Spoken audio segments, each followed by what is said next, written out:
আসসালামু আলাইকুম কই গোয়ার কিউট কিউট বন্ধুরা আইয়েন সান আইজগে আন্নে করে কিয়া বানাই দিয়াইম আইজগে আন্নে করে বানাই দিয়াইম তাল দি খিসা পাটিসাপটা হিডা আঙ্গো নোয়াখালীর হিডা আর আন্নে গো বেকের দেশের পিঠা। খুব মজা এই হিডা, একবার খাইলে বারবার খাইতে মনছে। বা যারা তাল প্রেমিক তাদের তো কোনো কথাই নেই, বানাইলেই মনে করব বানানার খান এত মজা। আচ্ছা যান, আজকে এই তালের খিসা পাটিসাপটা পিঠা এক্সার পারফেক্ট রেসিপিতে দিয়াইম। আশা করি ব্যাকের কাছে বালা লাগবো। বালা লাগলে চ্যানেল সাবস্ক্রাইব করে রেখেন, চলেন বানাই দিয়াই। খিসা পাটিসাপটা পিঠা বানানোর জন্য প্রথমে নিয়ে নিচ্ছি মেজারমেন্টের 250 গ্রামের কাপে 1 কাপ চালের গুঁড়া। এই চালের গুঁড়াটা বাজারের দোকানের কেনা শুকনো চালের গুঁড়া, আপনারা চাইলে ভেজা চালের গুঁড়াও নিতে পারবেন, সমস্যা নেই। নিয়ে নিচ্ছি হাফ কাপ আটা, নিয়ে নিচ্ছি মেজারমেন্টে 250 গ্রামের কাপের 1 কাপে 4 ভাগের 1 ভাগ চিনি, 1 কাপে 4 ভাগের 1 ভাগ গুঁড়ো দুধ, হাফ কাপ তাল। এই তালটা গরমও না ঠান্ডাও না, নর্মাল তাপমাত্রায় থাকা তাল নিতে হবে, আর এইরকম ঘন তাল নিতে হবে। নিয়ে নিচ্ছি হাফ কাপ পানি।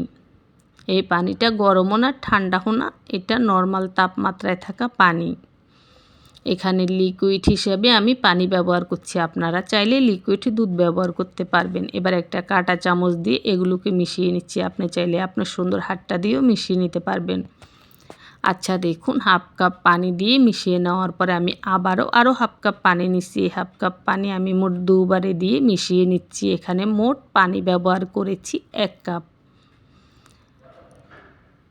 তারপরে আবারও মিশিয়ে নিচ্ছি। মিশিয়ে নেওয়ার সময় খেয়াল রাখতে হবে যাতে করে কোথাও জমাট বেঁধে না থাকে, দলা ধরে না থাকে। লবণটা প্রথমে দিতে ভুলে গেছি, এখন দিয়ে দিচ্ছি। এখানে 1 চা চামচের 4 ভাগের 1 ভাগ লবণ দিচ্ছি। লবণটা অবশ্যই দিবেন, লবণটা দেওয়ার কারণে পিঠার স্বাদটা অনেক বেশি ভালো লাগবে। তো লবণটা দেওয়ার পরে আবারও খুব ভালো করে মিশিয়ে নিচ্ছি।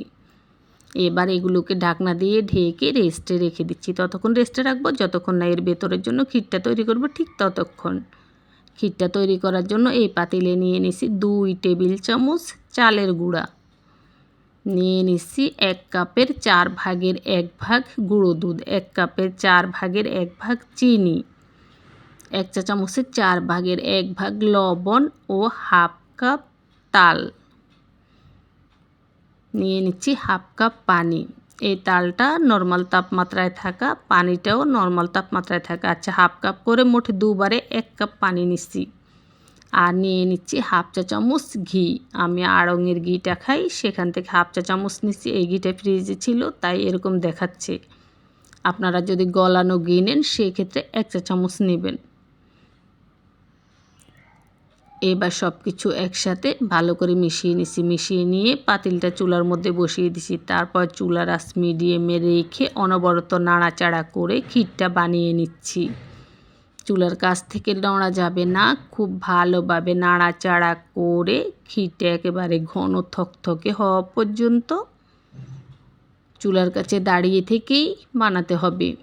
তো দেখুন ক্ষীরটা একেবারে ঘন থকথকে হয়ে গেছে। এবার আমি চুলার আঁচটা নিভিয়ে দিছি। চুলার আঁচটা নেভানোর পরও এই ক্ষীরটা অনবরত নাড়ব, ততক্ষণ পর্যন্ত নাড়বো যতক্ষণ না পুরোপুরি ঠান্ডা হচ্ছে।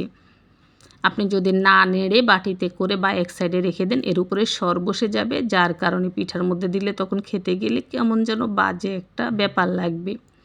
আশা করছি বুঝতে পেরেছেন। তো ক্ষীরটা নেড়ে নেড়ে ঠান্ডা করে এক সাইডে রেখে দিচ্ছি। এদিকে আগে থেকে রেস্টে রাখা সেই মাখানো আটাটা দেখুন, চালের গুঁড়াটা ফুলে এখন কিন্তু একটু ঘন হয়ে গেছে। শুকনো চালের গুঁড়া কিছুক্ষণ রেস্টে রাখলে এটা কিন্তু ভিজে ফুলে পানিটা টেনে নেয়, যার কারণে একটু ঘন হয়ে যায়। দেখুন চামচ দিয়ে দেখিয়ে দিলাম একটু ঘন হয়ে গেছে। এই পর্যায়ে এখানে আমি দিয়ে দিচ্ছি মেজারমেন্ট কাপের 1 কাপের 4 ভাগের 1 ভাগ তাল।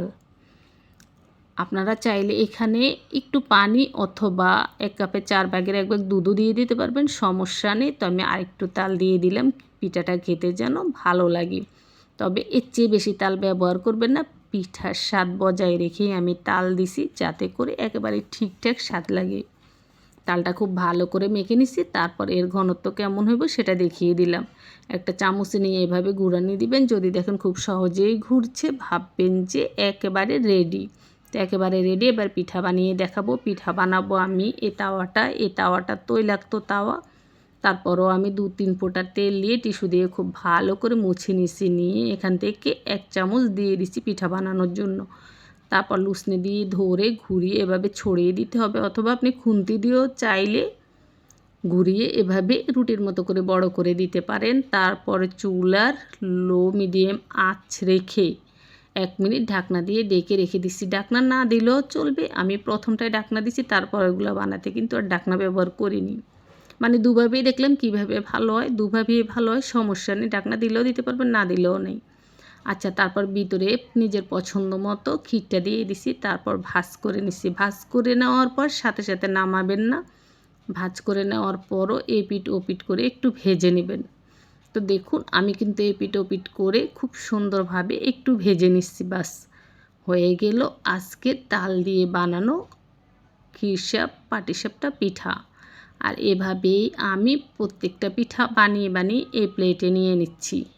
কি সুন্দর গ্রান বের হয়েছে, বিশ্বাস করুন যারা তাল দিয়ে পিঠা খেতে পছন্দ করেন তাদের জন্য তো এই পিঠাটা অনেক বেশি প্রিয় হবে।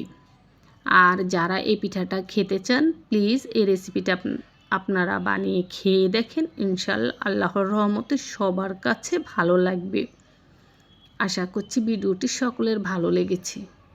ভালো লাগলে ফ্রেন্ডস ফ্যামিলির সাথে শেয়ার করে দিবেন কষ্ট করে।